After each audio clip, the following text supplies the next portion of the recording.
In any work environment, tempers can rise, but it's important to not let things get too far or get out of hand. This afternoon, Dr. Brenda Lloyd-Jones from the University of Oklahoma is here to share her expert advice on how we can all keep our cool. Great advice. Dr. Brenda, thanks for being here. Oh, it's my pleasure. How are you, Jonathan? I'm good. How are you? Good, thanks. Good. So we got two questions today, both have to do with work conflicts. The first one comes from Michael today. He says, I have a colleague that I often get into arguments with.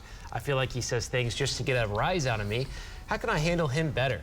Oh, what a good question. You know, we've all probably experienced a friend or someone who says something polar opposite to what we believe just to see us react. And it sounds like he is on to his friend. And it's important that he not allow his friend to push his buttons, though, because particularly in the work setting, we want to be professional. We want to act in a way that we can eventually get a promotion or get that position we're seeking after. So, you know, here is the crux of the matter. The heart of the matter is that he does not have to respond to his colleague.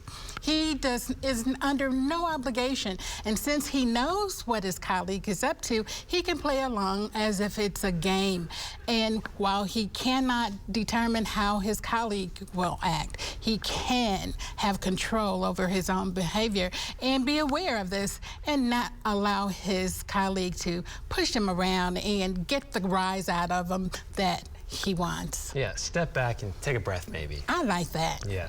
All right, our second question today comes from Melissa. Melissa says, some of my coworkers say certain things around the office or people trigger them. What does it mean to feel triggered? Oh, you know, I am finding that people are using more mental health terminology these days, and not necessarily at their authentic level, because to be triggered or triggers can cause us to react in a certain way that brings about emotions. They are hot buttons that causes us often to think about negative things, traumatic experiences that we've had. And so what we want to do is be careful when we use that language. For example, a violent movie can trigger us. Odors or scents can make us think of something that was negative and that happened to us in a dangerous way.